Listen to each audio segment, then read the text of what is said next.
Hello and welcome to another special episode of Talking Loyal. And tonight we are joined by former professional footballer Aaron McLean. Welcome, Aaron. How are we?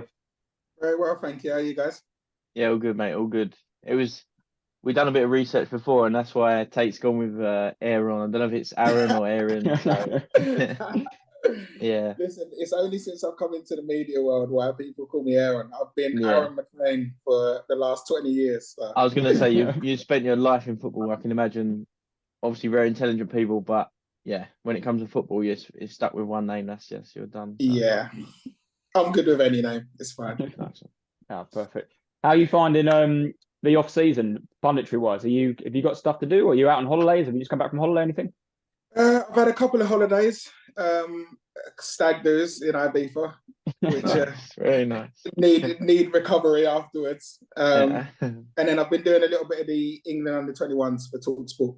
So nice. Still been keeping a little bit busy. But yeah, I'm itching for the season to start already. Yeah, I was going to say, is it different? Obviously, you've played a long career in the pre-season. Obviously, a very busy time when you're playing. But like now with the media and punditry, is it quieter? Are you even busier, or is it you got more time? What's it like? It's different. It's still busy, and obviously, there's so many games throughout the season now with all the cup competitions and the amount of league games. So it's still fairly busy during the season, and most games I'm going to be traveling away to games. So there's a lot. I'd say there's probably more traveling than when I was playing. Yeah. But I also get to spend a lot more time at home. You know, during the days, I'm at home, even the days when I'm doing prep. So the day before a game, I'll normally spend at least 4 hours preparing for the next game. But I'm at home. Yeah, so totally different. Yeah. It's a good work and social life balance. Yeah, nice. Oh, perfect. With all our guests, we like to start off with a few quick fire questions, and tonight will be no different. So, Jack, you want to start us off with the first question? Yep, first one, if you don't mind. Who did you support when you were growing up? I was a Chelsea fan. Chelsea. Yeah. A favourite player from Chelsea when you were growing up, or Zola? Yeah, Franco Zola. Yeah. Before Zola came, it was John Spencer. Right. A bit before my time, I think, but. Yeah, I'm probably a little bit older than you guys. So, and do you know what? When people ask me that, and I say John Spencer, then they realise that I'm a proper Chelsea fan. Yeah. Not many fans outside of Chelsea know who he is. Yeah, not one of those 2005 Chelsea fans that we've got a few friends of. Yeah. There's plenty of them. Don't worry. Yeah. You scored plenty of goals, but did you have a favourite pair of football boots to wear? When I was with Nike through my whole career, so there was I'd say there was probably two pairs that I really loved. There was one pair that I actually made when I was at Grays. Actually, I say they're probably my favourite ones. They were like kind of a pearly white and baby blue colour that I've made a Nike ID total 90s. They were. You gotta be a good player to wear them as well. Well, this was when I was doing well. This is if I'd have got it. I could only wear them when I'm scoring goals, that's for sure. Yeah, but yeah, they were my favourite pair. I wish I could get them back now. Yeah. Well, maybe a bit personal, but we see your brother is a sort of rapper, R&B, and also your uncle is a singer or was a singer. What was your go-to karaoke? I've seen you do some rogue bits at weddings and stuff. So. Yeah, I'm not really singing. I didn't get that gene for sure. That gene definitely skipped me. I prefer to just do a little bit of rapping. You know, when we was younger, we used to go to like house parties, and my brother was an MC at first, so we used to like go and do MC. Yeah. You know, MC over garage, and the two of us would do a little bit. So singing, if I had to sing a song, it would probably be like a Boyz II Men song, like End of the Road or something like that. Did you have to do any initiations when you played? Like, did you sing or do a bit of MCing? Or I always MC'd. Yeah. Whenever I had to do an initiation, it was always MCing. And funny enough, I got the majority of the way through my career without having to do one. Yeah. And then when I signed for Birmingham, they forced me to do it. So yeah, I just did a bit of rapping. Nice. Who was the toughest defender you came up against, one on one or just in the team, or how? Who'd you say that I was? think Rio Ferdinand was the best player, best defender I ever played against. He literally, he was just so intelligent that he read the game so well. And my game was all about movement and running in behind. But when you go to make a run, he's already dropped off 3-4 yards, so he's in the right position. And the odd occasion when he did get into a race with you, he was quick as well. So yeah, he was, for me, by far the best defender that I ever came up against. And at the time I was at Peterborough as well. So he kind of showed me the level that you need to be at to compete at that level. Yeah, that's fair enough. And on your goals, what was your favourite goal off the top of your head, if you can think, that you scored? My favourite goal was I scored a goal against Stockport for Peterborough in our League 2 promotion season. And it was from about, I say 30 yards, it was probably 25, but Tell your mates, we had a throw in from the left-hand side and I just let it run across my body and I just volleyed it and it just flew in the far top corner. Yeah. And I never scored many goals from outside the box. So for me to hit that one was, that was the pick of the bunch for me. Nice, very nice. Was it a winning goal or anything like that, or what was it? Did you win the game? Yeah, we won the game. I think we won the game about 3-1. But like I say, for me to score outside of the box was one thing, but to score what I'd say was a worldie. You know, I didn't score many worldies. I was very much a box player and just hit the ball into corners. So for me to score a screamer like that, I was very happy. Nice. Perfect. And the final quickfire question, you answer at the end of the show. Have a little think. But you scored 5 goals against 4 separate teams. Can you name them? Have a little think about it, and we'll answer it at the end of the podcast. We'll come back to it. But there's that's a few good teams. Question. 5 goals against 4 separate teams. Okay, I reckon I can name a couple of them already. Have a little think, and then at the end of the show, we'll come back to it. Cool. Yeah.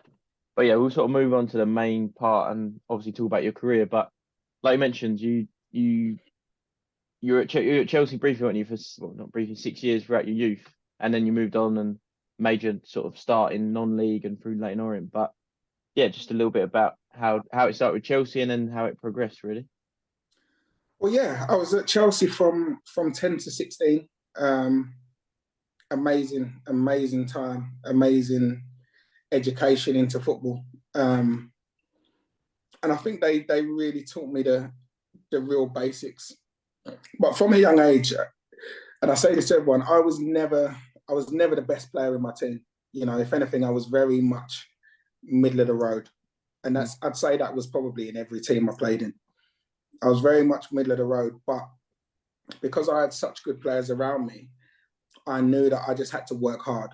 And that was my real start point at Chelsea. But at 16, when it came to giving YTS, you know, I wasn't given a YTS and was released from Chelsea. Now, one of my close friends and someone who I went to school with as well, he was at Leyton Orient at the time. He was a year above me. And he said, look, Leyton Orient would love you to come down and have a look at you.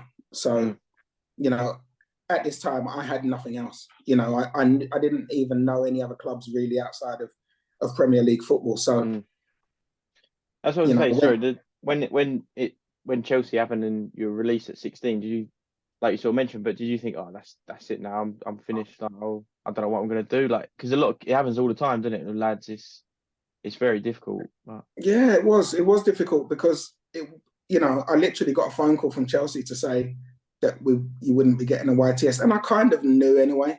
But obviously, once you get that phone call, everything you really realise that, right, that's it. I'm no longer a Chelsea player. And you have there's a period of embarrassment to a degree because all through school, everyone's known me as Aaron McLean, plays for Chelsea, blah, blah, blah. So there's the embarrassment, there's the disappointment. I had no idea what I was going to do next. So that was a really, really difficult period. And I'd say I was really low for about a week or so before I started to kind of, really, I'd say it was a huge part to my friend. You know, he kind of said, look, don't worry about it. Leighton Orient are interested. So then I had to kind of do a little bit of research into, right, who are Leighton Orient? What, you know, they were in the 3rd division at the time, which from the Premier League to, you know, don't get me wrong, I'm at a Premier League club, but I'm not anywhere near the first team or anything like that. So I went down to Leighton Orient, and straight away there was a real good feeling about the place. You know, good people. They really paid an interest in me, and offered me a YTS contract. So, you know, that low point that I'd had, that disappeared fairly quickly in the grand scheme of things, because I was then given a YTS scholarship. And that's when my football career, I'd say that's when it really started, you know, because I think up until then it's kids football, to be honest. And that's what you, obviously when you went to Orient, and like you said, you're still a young man at that time, but you were slowly stepping into that men's game. And then I think it was like you spent about 4 years at Orient, but obviously you had a couple loan spells, like dipping into non-league, still obviously a high level. But do you think that really helped you when you're a young man, 18, 19, and playing men's football essentially? Yeah, I think my time at Leighton Orient was brilliant. And like I said, I spent 4 years at Leighton Orient, 2 years YTS, 2 years professional. But I was never looked at as a starter for Leighton Orient. You know, I'd say I probably played about 50, 60 games. But I was always, because of how I played, and I was so energetic and probably busy was what everyone used to call it back then. I was always looked at as, if they're winning, they chuck me on to just cause havoc and try and make sure that I can run the clock down. If we're losing, they throw me on to try and wear their defence down and hopefully cause enough mayhem for someone to score a goal. You know, I was never looked at as, right, Aaron McLean is going to start the game. So, you know, I had 2 really bad injuries when I was there. I had a Lisfranc fracture, which is like a broken foot, and all my toes dislocated. And then probably about 12 months later, I then broke my ankle, and then I had to have a metal plate put in my ankle. So in that 4 years, there was 2 major disruptions which kept me out for long periods. But when it came time, you know, to get another contract, there was already 3 senior strikers, and there was Jabo Ibire, who's was the same year as me, and he was playing in the first team. So they were like, look, we could only keep, you know, we're only going to have 4 strikers. We've got 3 senior strikers who are still contracted, and we've got Jabo, who's the same age as you and is playing. So I was released, and I dropped down into non-league with Aldershot, initially on loan. And then I'd signed, you know, I went on loan, but I'd already signed a 2-year contract with Aldershot. And I must say it was the best thing that could have happened to me, because then I went into men's football. And playing fully, as well. Playing week in, week out. And I understood what it means. I understood why these players work so hard during the week, what a Saturday game means, you know, a win bonus to these players, to, you know, going out and playing in front of fans and actually being one of the main players. You know, everything just all of a sudden really started to make sense. But even at that point, I was thinking, I don't know if I'm ever going to get back to being that's what I was going to ask again. But like when you're in that period and Aldershot, and obviously you moved on to Grays as well, was you always thinking higher, or was you just happy? You're doing really well, but you were just happy with that? No, I always wanted to get back in the league. That was always my sole focus, was I want to get back in the league. You know, I'd been in the league. I'd spent, you know, 2 years as a professional, and I was desperate to get back there, but it seemed so far away. It seemed like such a long way away. And I joined Aldershot when they was only just getting promoted into the conference. spent 2 years there. We got to a playoff final and we lost on penalties. And then when I moved on from Aldershot, again, I joined Grays when they were just getting promoted into the conference. So I was never the top team in the conference, you know, that was going to go on and get promoted the next season. Funny enough, Aldershot almost got there through the playoffs. At Grays, we should have got there. You know, we somehow had the best team in the division and ended up again losing in the playoffs. But I was around very good players and really good managers, especially Mark Stimson at Grays was huge for me. You know, in terms of my development, he was one of the most important people in my career. Well, you mentioned there you played with some really good players down in non-league. Did any of them players get snapped up and go up to the higher level? And were you thinking, is this going to be my chance next? Of any of them players played freshly? Yeah, well, at Aldershot, Adam Miller, who I was close with, we travelled in together. And Adam Miller went on to play for QPR. And when he went, I was over the moon for him because he's a brilliant guy, brilliant player, and deserved his opportunity. But at the same time, I'm looking and thinking, well, he's gone and I'm still here. So, you know, am I going to get this opportunity? And there was periods where there was talk about, you know, Reading are interested in you, QPR are interested in you, but nothing really materialised from, you know, and I suppose that was the first time when I realised that paper talk doesn't mean anything until you sign a contract. It doesn't mean anything. And after all that, that was similar question. But when and how those teams started popping up, was it in the season? Was it end of the season? Was it phone calls or emails or whatever? What was happening? No, it was during the season. So I'd gone and played for England C whilst I was at Aldershot. And once I got into that England team and was playing well for my club, then it started popping up in papers that, you know, Reading are interested and QPR are interested and a few other clubs. And at the time you're thinking, right, well, I'm going to be going soon, you know, and I think at the time the manager didn't like it. And we had myself and the manager had a couple of run-ins, and then I found myself out of the team, and you know, it was a really, really strange period. And at the end of it, I ended up, you know, the manager ended up saying, look, I think it's probably best you go. Grays are interested in you. It's back closer to home.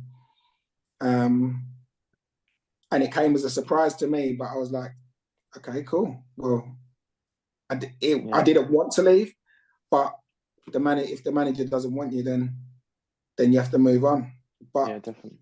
Again, I look back and I say, if that didn't happen, would everything else that played out, would it have played out the way it did?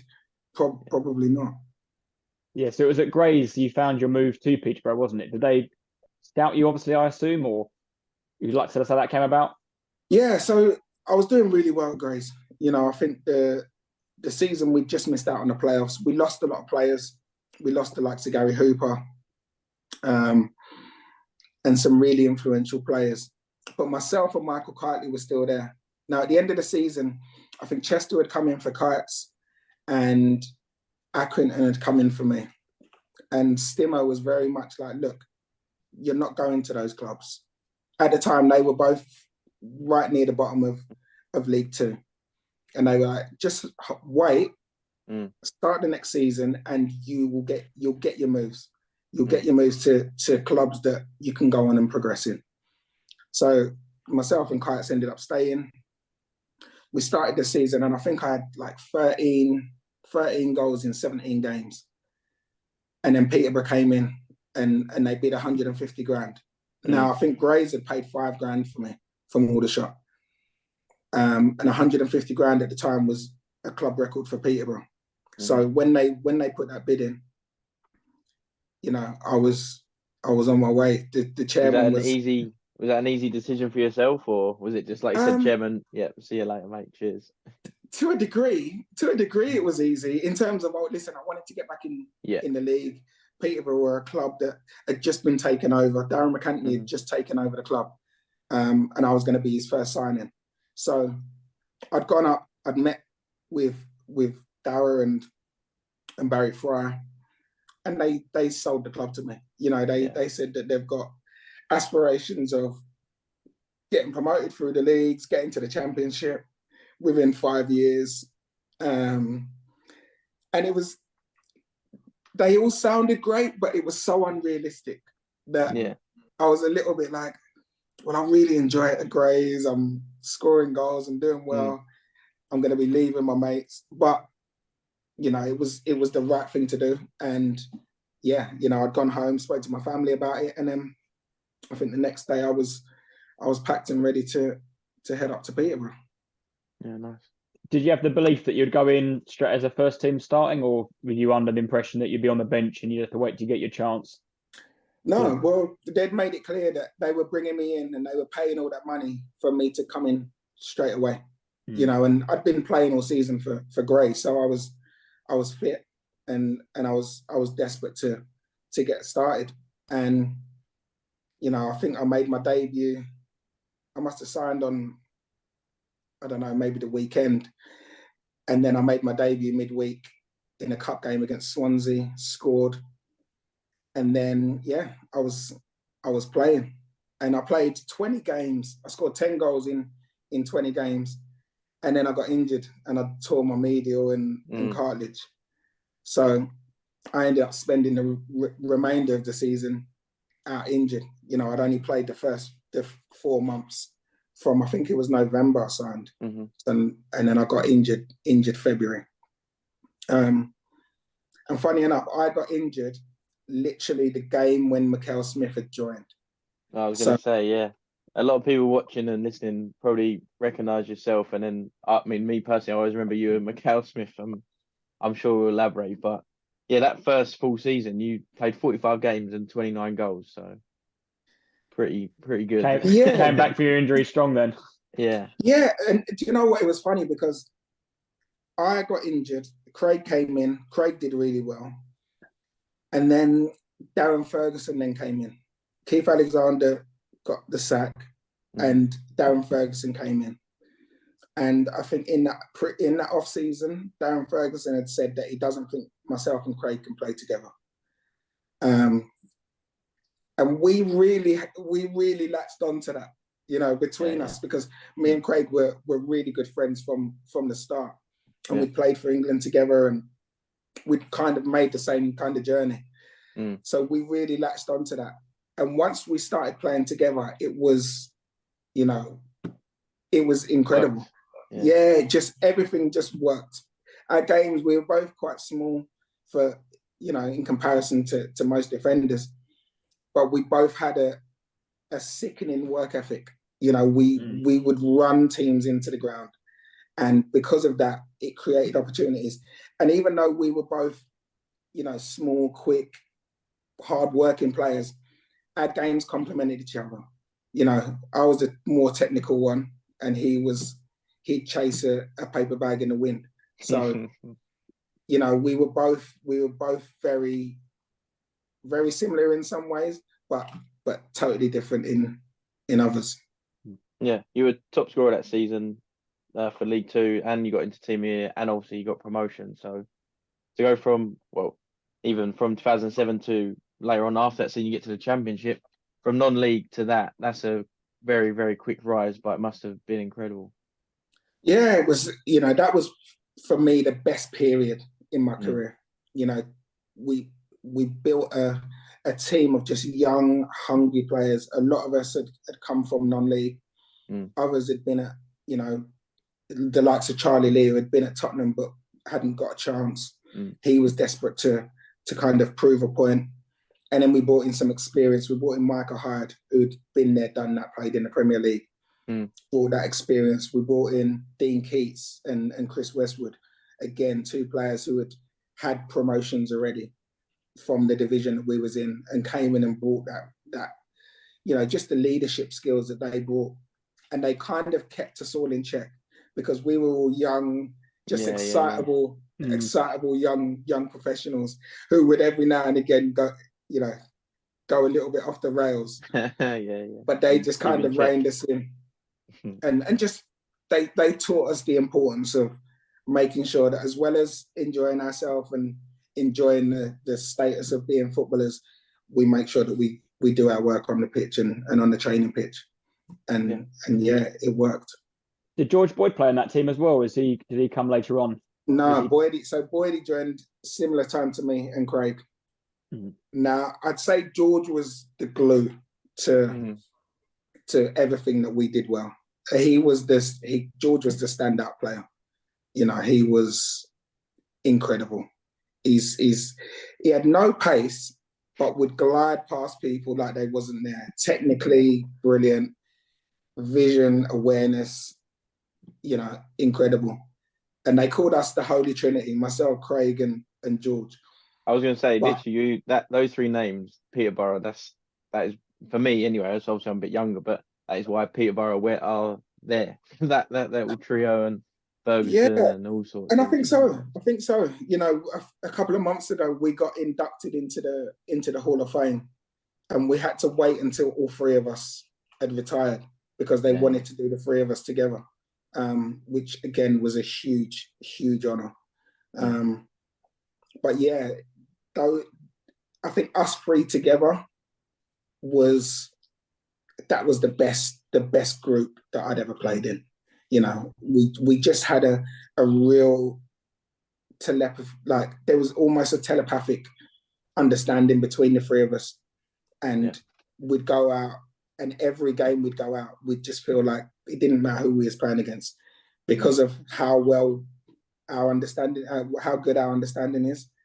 We're gonna create chances and score goals. And for those 4 years, it turned out that way. I mean, after that promotion in League Two and obviously getting 29 goals in that season, you must have gone into the next season full of confidence.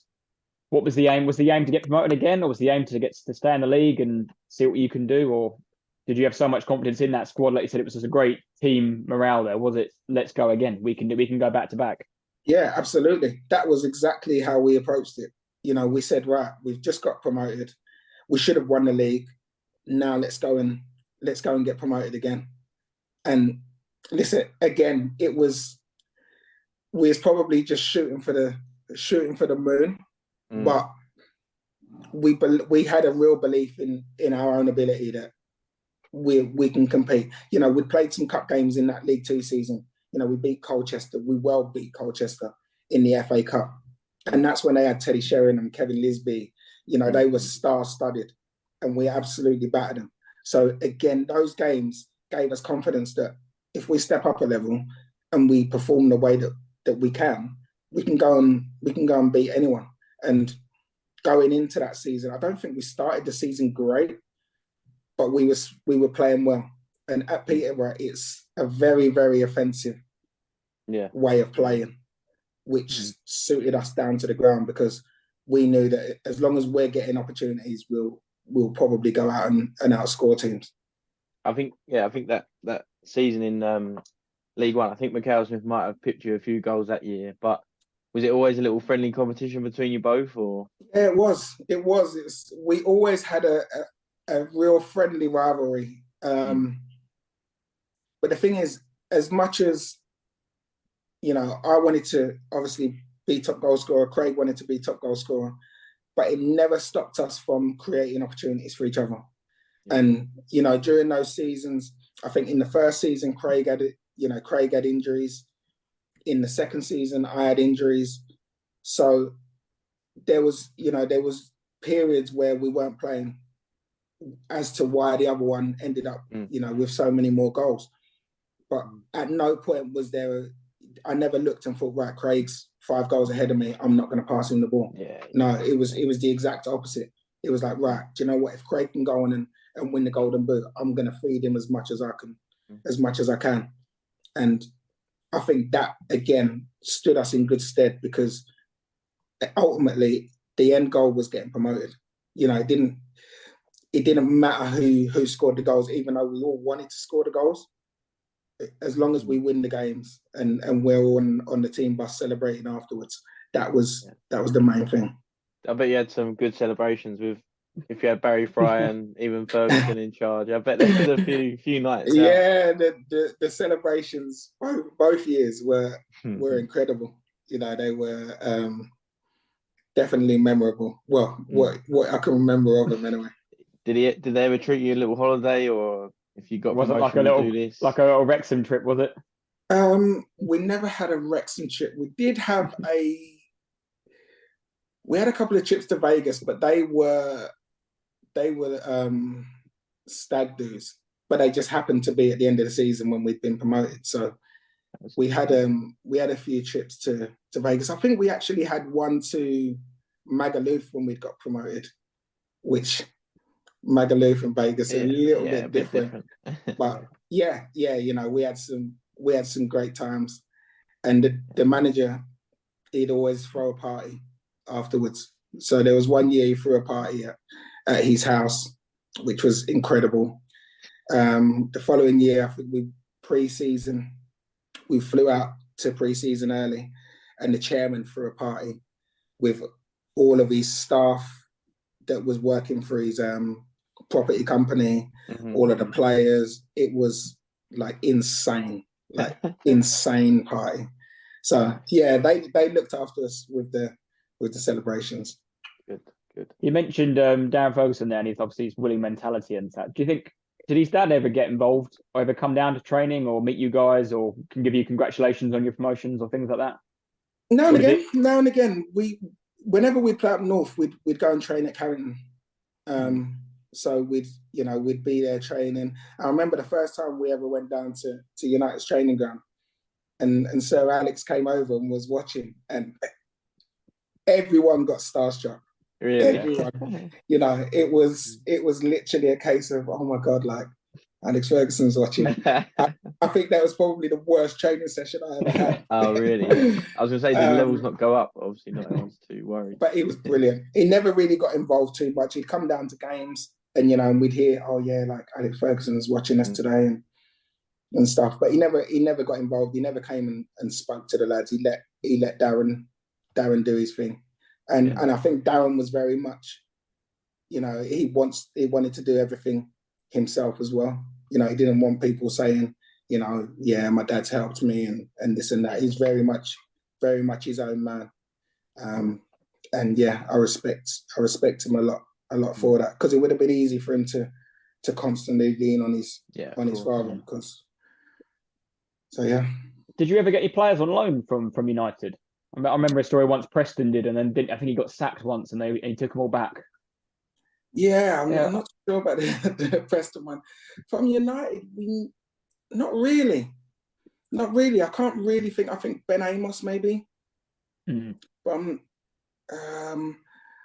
not really. There was we never really got many players from United, not down at Peterborough.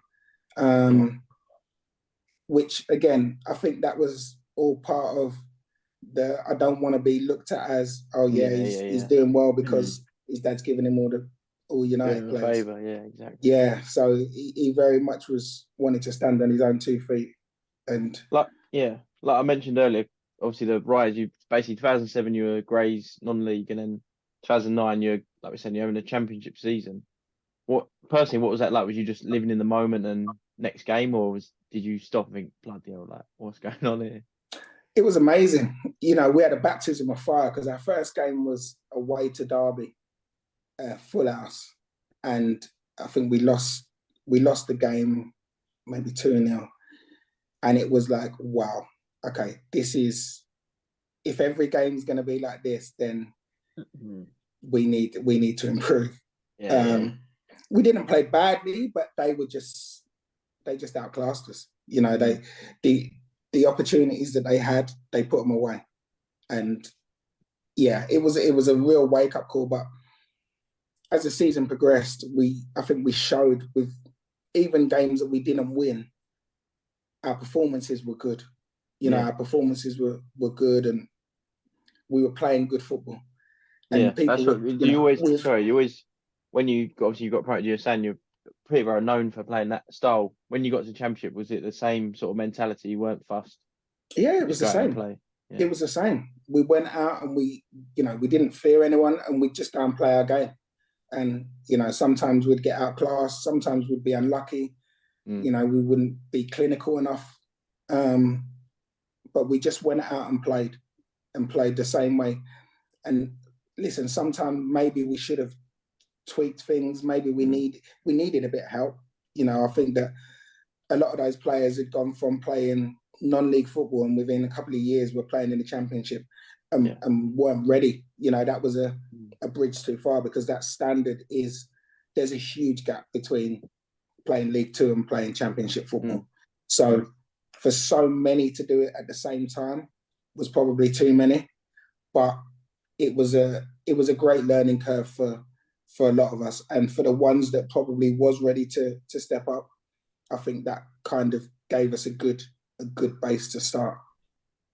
Yeah. On that promotion to the Championship, although that summer, did you have any players that got pinched from other clubs, or was it still, like you said, pretty much the same nucleus? Was there a player missing that you felt we could really done with him that season? I don't think we actually lost anyone. That season, I thought I was going to go. I thought I was going to go the year before. Wolves had come in, and I think Wolves tabled a £2 million bid the season before, and I wanted to go. I'd put a transfer request in. I said I wanted to go to Wolves, and Wolves are in the Championship fighting to get into the Premier League at the time. So I was desperate to go. But Peterborough were adamant that, listen, the reason we've bought you players is to go and get us back-to-back promotions, and you're not going. And it was very similar at the end of the following season. Clubs were showing an interest, but the chairman was adamant that, no, we're keeping everyone together. The manager wants to keep everyone. So, yeah, we're going to go for it again. What we needed to do was bring in some more Championship experience. And I think that's probably where we just fell short. On that transfer request, I've always wondered, how does that work? Is it an email? Do you ring up, or do you get your agent to do it? Or well, how do you submit a transfer request? So the way the situation played out was Wolves had come in, and it was made known to my agent that Wolves had come in. And they tabled a bid. I think the first bid was like £1 million.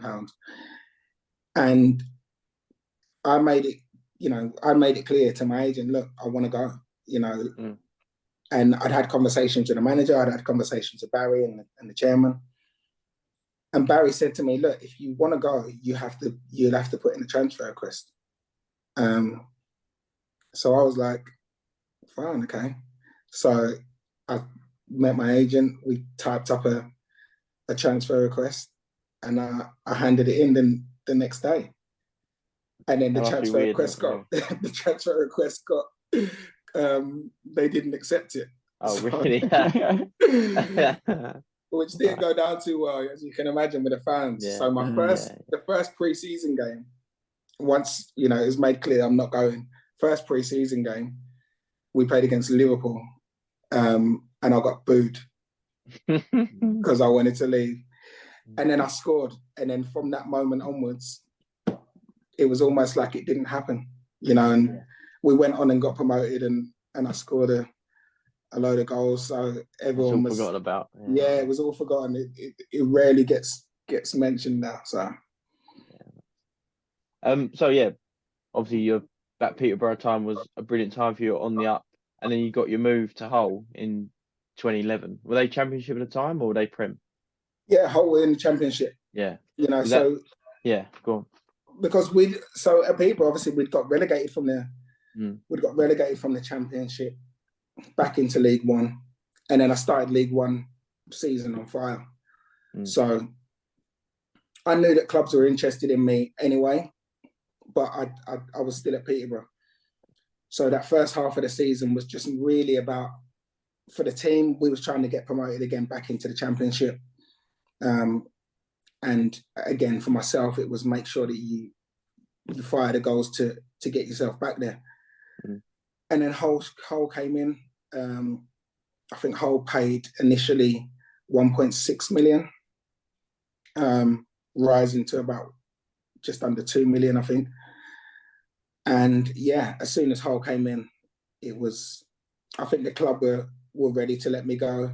And I was ready to go back and go to Hull and try and fight for a place at a big club. So yeah, that was pretty.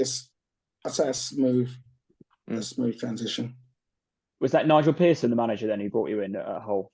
Yeah. Nigel Pearson was the manager when I first came in, and he signed myself and Matty Fryer together from Leicester. And then obviously whilst I was there, Nigel Pearson got the sack. Nicky Barmby was a player, then became manager. At the end of the season, we didn't finish this. We should have got in the playoffs. We just missed out on the playoffs. So then Nicky Barmby wasn't kept on, and then Steve Bruce came in. And I think everyone when Steve Bruce came in, you almost felt like, okay, right, we could be pushing it, because we brought in a big name manager, someone who's already been there, done it. And for a lot of us, it was he going to keep us? Was he not? He's got a reputation. Because when you obviously signed, you had Nigel Pearson, then Barmby, then Steve Bruce comes in. Did that affect you personally? Do you think like all the chopping and changing, or was you focused on what was going on? Yes and no. Under Nigel Pearson, I played as a striker. And same with Barmby. When Steve Bruce came in, I played a lot wider. I played more, if we played a front three, I played left of the three, which a position I really enjoyed playing. But in terms of like my goal return's never going to be what a number 9's going to be. So I kind of had to sacrifice the way that I played a bit to make sure that I'm in the team and playing. But I enjoyed it. I did think whether or not I was going to stay at the club, because Steve Bruce was kind of known for, if you give him money, he's gonna spend it, and he's gonna, like most teams, when managers want to make a change, normally they make a change and they go and bring in strikers, strikers that have been there, done it, proven track records. So this was no different, but I must say it was brilliant. He brought in a brilliant coaching staff. Aggers was a great coach, and I learned so much in that period. But I just knew when he came, I just had a feeling that we were going to get promoted. I just felt like we brought in that manager to go in and get promoted, and that's kind of how it played out. Touching on a point you made at the beginning of that, where we said you were playing a lot on the wing. How did you feel as a professional footballer? And you were always a striker, you were saying, when you were growing up, and you had the great partnership with Macau Smith, 4-4-2. I think it was around 2010-11 where teams started playing more 4-3-3, the extra man midfield. Did you find it harder as a number 9 with on your own with 2 wingers, or did you prefer it with a strike partner? I preferred playing with a strike partner, but at the time, it didn't really bother me. I just loved playing. I just wanted to play. So I was happy to just play in whatever position the manager wanted me to play. At no point would I go in and be like, look, Gaffer, I don't want to play in this position, or I don't want to play there. Like, play me anywhere. Play me left back if you want me to.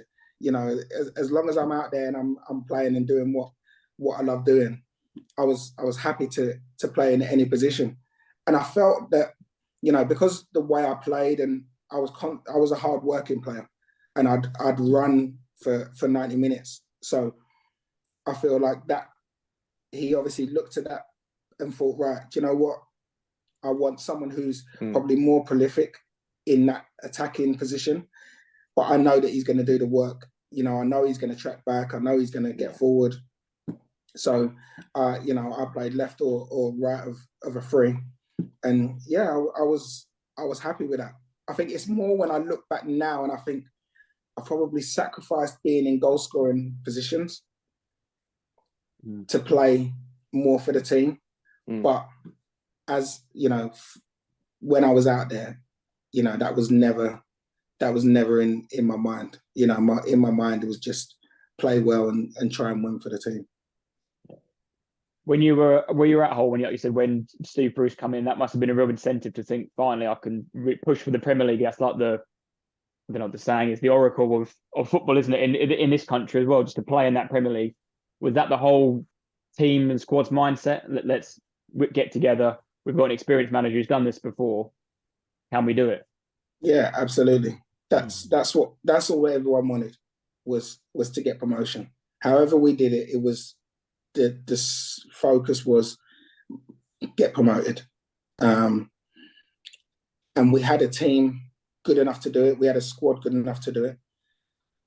It was just a case of, can we be consistent enough in what we're doing? And for long periods of the season, we was. And then we hit a bit of a rough patch. And all of a sudden it just looked like, oh my gosh, is it going to happen again? Because it happened to us the season before and we just fell away at the end. So we managed to come through that. You know, we had a few big wins, and one that stands out, we played Sheffield Wednesday away, and we've been on a run of not winning, you know, drawing a lot of games, and other teams were winning around us. And then we beat Sheffield Wednesday 1-0 away, and I'd come on sub, scored a goal. And that, from, you know, on a personal note, was a huge moment for me, because I'd found myself out of the team, was only coming on, you know, I was coming on as a sub. So to come on, score the winning goal and kind of get us back, get the momentum going again, you know, was huge on a personal note. And the team continued to grow, you know, and in the end, you know, we had enough to be able to get over the line and get automatic promotion, and didn't have to do it through the playoffs. It's probably a good thing, yeah. The playoffs are going to be heartbreak, can't they? Yeah, not wrong. Yeah. Did you talk about? Go on, Tate. Sorry, just to jump in there quickly. Playoff heartbreak. Moving back to Peterborough quickly. Were you at the ground for either of them games? The Peterborough versus Sheffield Wednesday. Yeah, well, I was at the game. I was at the first game as a supporter. You know, the owners had asked me to come down, and myself, Mikel Smith and Gabby Zakawani, we were presented on the pitch before the game and done a lap of honour. And I think it was to get the crowd going and make it a real, because Peterborough, when at London Road, if that crowd gets going, it's a tough place for an away team to go. And they were brilliant, absolutely outstanding on the day. Probably should have won by more than 4. And I covered the second leg for Sky. So it was myself. That game, wasn't it? That game.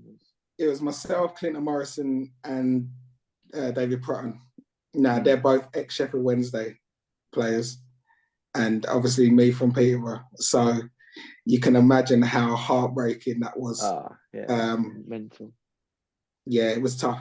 It was tough. But do you know what? I was over the moon for Darren Moore, because I know Darren Moore really well. He's been someone who I can call up and ask anything. You know, he's always been there as a mentor. So I was over the moon for Morrow. I was over the moon for Baz, for Barry Bannon and a few of the other lads. But I was gutted for the Peterborough lads, because they'd done the work. You know, first game, they'd done all the work. But playing at Hillsborough in that environment was so hostile, and it was almost like a cauldron kind of feel. You could feel it in the air. And I said I was nervous traveling up. When I spoke to the producer on the way up to the game, I was like, I've got a bad feeling about today. And he's like, you're 4-0 up. Like, and I said, I don't know what it is, but I've got a bad feeling. And then straight away, Clinton said, if they're 2-0 at half time, then they're going to win. And it was. That's, yeah, he was right for once. Well, moving on to, might as well jump to the punditry if you don't mind. But so at the end of your career, you obviously dropped back to non-league where it all began. Was that you obviously went into the coaching side of things. Was that something you planned, or you were thinking, right, once I finish my career, I'm gonna move into the coaching side? Yeah, coaching was the natural progression for me. You know, as a player, I was very vocal, and as I was coming to the end of my career, I was always one to try and help the younger ones, you know, and do extra sessions with younger players and be kind of a mentor. So the natural progression for me was to go into coaching. And Aaron McLean, who was my manager at Ebbsfleet when I retired, he was brilliant with me. He said, look, I want you to come in and be first team coach down here at Ebbsfleet. And yeah, really helped me kind of understand what coaching was all about. He's an incredible manager, you know, someone who I think is more suited to a higher level, you know, because of when I look at the managers that I've played under, and I've played under a lot of managers, and he's one of the best. He's one of the best in his approach, in his detail, in the way he coaches. I think that he's someone that it was good to learn from him. And him and Darren Ferguson are very similar in a lot of ways to how their style of play and the way that they coach, the amount of detail that they give you.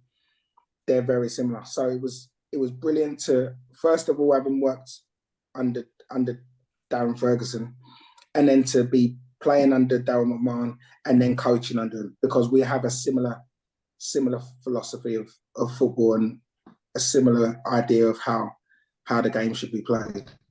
And when you moved on to Peterborough to help with Darren Ferguson, was that a no-brainer? Obviously, you'd played under him. It was a good experience. You just thought, right, that's going to be perfect. Yeah, it was. You know, initially I'd gone down. Darren had just come back to the club, and I literally he said, look, come down, we'll have a coffee, come and have a look at the lads. And I wasn't going down there to go and do anything. It was just literally to go and see Darren. And then we sat down, we had a talk, and he was like, you know, what are you doing now? I was doing my badges at the time, and he said, look, why don't you come down and do a couple of days? You know, just do a couple of days coaching with us. He was down there with Gavin Strachan, who again was one of my teammates at Peterborough. So the three of us would do the sessions, and then it just progressed. You know, they offered me a full-time position as first team coach and manager of the under-23s as well. So, you know, it was perfect for me. You know, I was back home, so to speak, with people that I knew and respected. And yeah, it was the ideal scenario for me to take that job and see where I go with it. Nice. How does Aaron McLean, the manager, coach, compared to the striker? Can you sense similarities in there, or are you more calm as a coach? I'm a lot calmer. I'm a lot calmer as a coach, but because of the way that I played, because of the journey that I had as a player, you know, coming from non-league to get to the Premier League, I know how hard I had to work to get there. So as a coach, I'm demanding. I demand that whatever you do it to your absolute maximum ability. You know, I knew that every single day in training, I had to work hard. I had to give everything in training, because technically I always say that I managed to have a 20-year career because I continuously bought myself time to improve. And the more becoming a professional footballer isn't the hardest thing. Staying a professional footballer is the hardest part. And I continuously bought myself time through the years to be able to progress and improve. And that's all I demand from the players, because at a young age, you don't really understand that. You don't understand that if you don't give everything now, someone else is giving everything. And you can't see them, but they're at their clubs giving everything. And once they come in, they'll take your position. And then you can't all of a sudden just pick up and then say, all right, yeah, all of a sudden I'll give everything now. It might be too late by then. So I understood that from a young age. And I demand that any players that work with me in a coaching aspect, if you're going to work with me, that's what I expect you to do. So they probably get the short end of the stick to a degree, because that's what I had to do. And I probably didn't have half the technical ability that a lot of these young lads have got now. But it will stand them in good stead if they hope to get to the highest level that they can. Yeah. And you're 100%. Yeah, go on, Tate. I was going to say 100%, because you can see players that have obviously the talent but haven't got the attitude or hard work ethic, the work ethic to go with it, and that must be, as a coach and even as a teammate, a really frustrating thing. Well, it's the worst thing. It's the worst thing. And listen, I constantly meet people who say, yeah, I could have done this, I could have done that. Yeah, I could have been a professional. Oh, yeah, I know so-and-so, he had all this ability. Listen, we all know a million people who have ability. But especially as a coach now, I can see that coaches don't just look for ability. Coaches look for the way you apply. How do you carry yourself away from football? How do you carry yourself around the ground? What's your punctuality like? What's your attitude like to training? When there's something that you don't want to do you still do it and do it to the best of your ability? Like, it's all the little details that when it comes to someone offering you a contract or not offering you a contract, it's a collection of all those things. It's not just, well, he's a good player, because there's loads of good players. Loads of people can play the game, but not everyone has the right attitude towards all the other aspects surrounding it. And it's all about characters now. People want good characters within their dressing room. They don't want to have to carry anyone. And especially with the amount of money that they're paying people now. Well, 100%. I'm a diehard Arsenal fan, and I've seen that over the years since, like, for example, when Arteta's come in. You've seen it on the Amazon documentary. Doesn't matter who you are, and like you said, the two biggest players who got the two biggest wages are the ones that have been kicked out the door for things like for turning up late, not having the right attitude, not wanting to be a team player. And like you said, I think now, in all days and age, the best players do that, and the best managers will demand that. And if you're not doing that, then you won't get picked. Someone else will play. Absolutely. And I think when you look now and you look at the best players, like if you look at the Premier League and you look at the best players, you look at your Kevin De Bruyne's, you look at your Haalands, the best players work their socks off. Like it's non-negotiable. And the best managers demand it. There's a reason why Newcastle all of a sudden are an unbelievable outfit, because every single player puts in a shift, regardless. There's a reason why he brought in Kieran Trippier, because they don't have days off. You know, regardless of what you think about him, you might think there's better players than Kieran Trippier. He doesn't have a day off. He works consistently, day in, day out. And then you get the rewards on the pitch. And that then filters down. The same way the formations and playing 3-5-2 and all these expansive playing out from the back, and all these things filter down. The work rate and the desire to consistently, it's always there. And if you listen, my aspirations was to go and play in the Premier League and play for a top team in the Premier League. My ability wasn't going to get me there, but I was adamant that whatever level I can get to is going to be the best level that my ability and everything will get me to. So if League Two was my absolute max, I'm going to get to League Two. If National League was my max, that's what I'm going to get. Some of these players, their max could be Premier League, but they're not going to get there because they've not got the right application and the right desire. And that's the sad thing about it. If they have that, they've got a chance.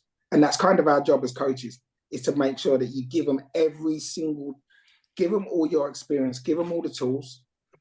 And then ultimately it comes down to the player, whether or not they've got it inside them to get that extra little bit. If they have, they've got a chance. Well, you sound like you know your stuff, and you can tell you're coaching, you've been around football, but you obviously moved into the media side of it. You're still in there now? So I think I saw recently 3 years at Sky. Is that right? Yeah. So yeah, this is my third third season at Sky. Do you think you're going to carry on doing your media stuff or go back into coaching or? I love coaching, but I must say I absolutely love the media. Yeah. Since I kind of stumbled into it. I got let go from Peterborough during COVID. Peterborough had to make cutbacks, and it almost made a position for me. So naturally, when they had to make cutbacks, mine was one of the positions that had to go. And Sky asked me to come down and just watch some games, and I just loved it straight away. I took to it and I worked, and continuously worked really hard at it. I'm exactly the same as a pundit as I was as a player. I put hours into my prep for every game, whether I'm doing a National League game, a Premier League game, whatever level I'm doing. I put hours of prep into making sure that I can give the best performance on camera or on radio, whatever it is I'm doing. And you're doing a lot of, like you said, you do all sorts of levels, but obviously recently I've seen you a lot on BT doing a lot of the non-league sort of coverage and stuff. Is that obviously because of your career? Essentially, you started non-league, you went all the way to the top, and then you finished in non-league again. Does that fit you perfectly? Do you think? Yeah, I think I'm lucky in that I can kind of do all of it. For Sky, I do predominantly EFL. League One, League Two, Championship. For BT, I do non-league. I do the National League every week. I've done a few Premier League games, live games for BT and some co-coms. I've done one Europa League game, co-coms. So I'm just kind of trying to do everything, and I think I'm fortunate in that I've had promotions from every division. Yeah. So at whatever level I'm asked to do, I've got experience having played in that level. Listen, I've never played international. I've never played in the Europa League or Champions League, but I guess I'm doing a good enough job covering the other levels that they trust that I'm going to be able to go out there and talk and know what I'm talking about. I don't go on there and I don't just say things for the sake of saying it. I give my opinion as an ex-player, and I never batter anyone. I don't go out and target people. There are people that do, and you know exactly what it feels like, don't you? So... yeah, listen, I think everyone's got their own styles, but my style is right. I will say what I see.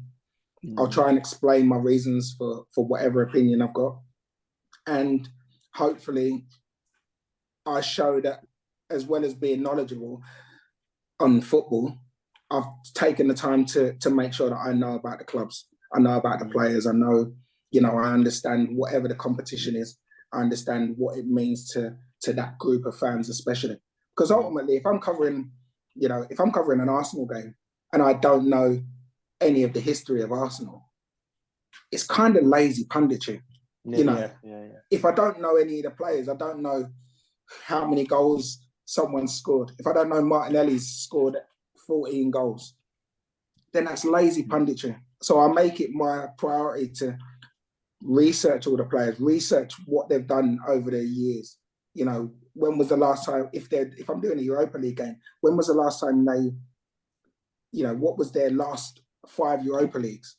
What's the furthest that they've got? When did they last win it? If they've ever won it. Just things that, as fans, you want to know. Yeah. And it might not be something that you know prior to watching it, but then when you go to the pub and you're talking to your friends and you say, yeah, well, the last time we won it was back in 1984. Like, it because I told you it. Yeah. And you don't even know that it's me that's giving you the information. You just know it because you've heard it. So, yeah, I like to think that I'll give people like information that they probably wouldn't know before, but it's not just speaking for this. It's not the generic, well, he scored a goal, he crossed it and he headed it in. It's a little bit, there's a bit more. A lot more to it. Yeah, definitely. One thing I wanted to ask, were you more nervous for your television debut, punditry debut, media debut than you were for any game that you stepped down the pitch for? When the camera went nervous. live. I was nervous. I must say, I was nervous before every game. Were you? Throughout my career. Every game. I'd say there was maybe 1 or 2 games that I wasn't nervous for. And I hated it. I hated not being nervous for a game. Because I always felt like if I've got a bit of nerves, it makes sure that I'm sharp in my mind. It makes sure that I concentrate on everything.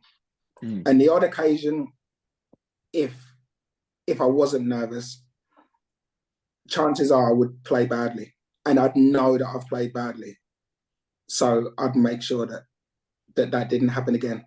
You know, especially at Peterborough. At Peterborough, myself and Craig, before every game, we'd go in early and we'd do hot and cold baths, contrast baths. And whenever we did that, I'd sit in there and I'd be thinking about the game. And I'd almost be working myself up, like making sure that I'm feeling the nerves. Because I knew that then once I go out, straight away, as soon as the game starts, and my thing at the beginning of every game was, I'm going to sprint. When they take centre, I'm going to sprint and win the ball. Straight away. Sometimes you get the ball, sometimes you get the player. Whichever you get. Yeah. But that always set us off. And it was surprising how teams didn't realise this. But they'd take the little touch, and then they'd pass it back to the centre midfielder or centre half to launch it forward. As soon as they take that touch, I sprint.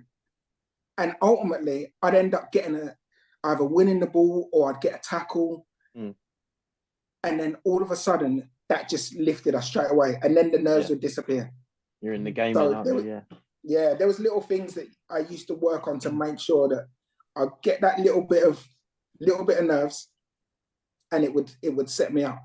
But for the TV, I was a fish out of water. I just had to go and they didn't give me they gave me nothing. They just said, right, you're doing this game on this day, be there an hour before. And it was like, and I did way too much prep for the game. Like I'd say probably 98% of what I'd prepared, I didn't use. So, but yeah, I guess I'm just a nervous guy. I'm nervous. Nervous before everything. I know the feeling. Obviously on a smaller scale, we've been doing this for just under a year now. The first we had Matt Jarvis on, it was our first one, and watch that back now, and I'm like, hello, Matt. I was sat in this room like sweating. But it's like you said, it's all preparation. We've done our preparation. You want to know your bits, you want to know your questions, and it's just settling the nerves. And once that's gone, then it's 3 lads talking about something we all love, and it's football. And that's something I can talk to anyone about, whether you've got 2 heads or wherever. That's something I can talk to people about. Yeah, absolutely.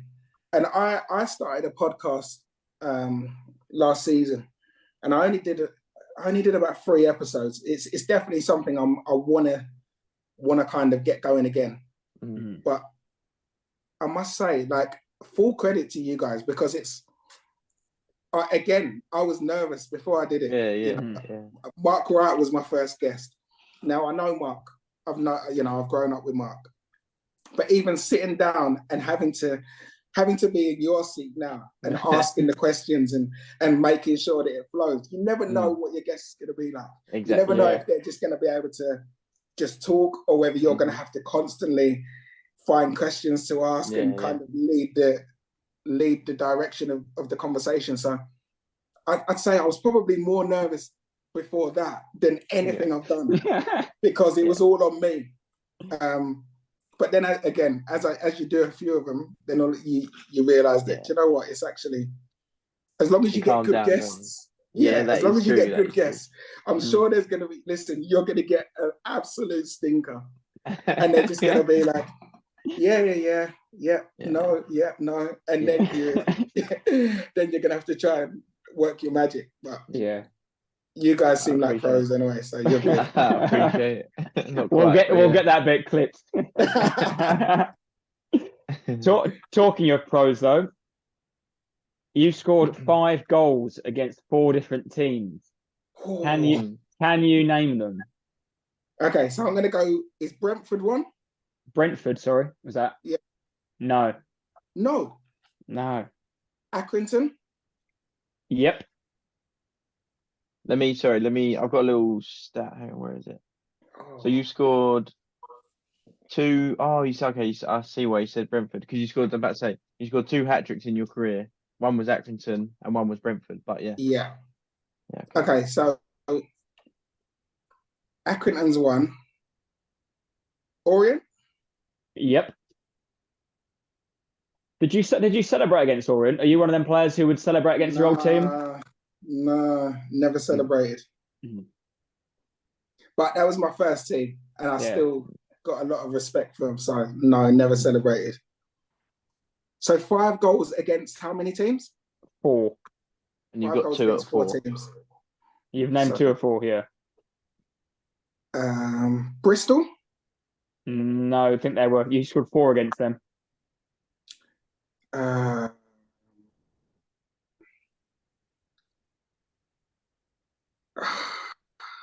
It must be hard. Right. He scored a lot of goals. So. With the other 2, what leagues are they in now? What leagues are those clubs in? One is definitely one team is definitely in the Championship. Huddersfield? Check. Yep. Let me just check the other side. Hang on. I think the other one is in League One. I don't know. It might be the Championship still. So the other team would be... They are Championship. They're Championship. They're playing red. Rotherham. Correct. Bang on.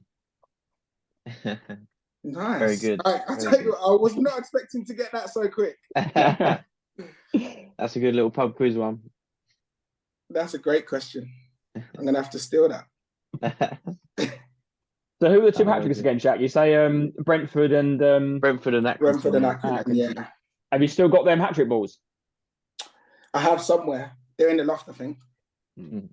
Yeah. I've not really... in terms of like hat-trick balls and even shirts and stuff, I've not really done much of them. I think when I move again, when I'm allowed to get a games room. Yeah, a little man cave. Yeah, when I'm allowed. At the moment, I've got a 3-year-old, so I'm not allowed anything. Everything is any spare room is a kid's room. Yeah. So we've got 4 kids' rooms at the moment. No, very good. Perfect. I think that brings a nice wrap to the end of the podcast there. I just want to say thank you very much for coming on again. Yeah, appreciate it. Thanks for having me. Thanks for having me. It's been good. We'll keep an eye out for you on our TVs, and I hope the season goes well with all the punditry, and hopefully you get to do the England under-21 final if we get there.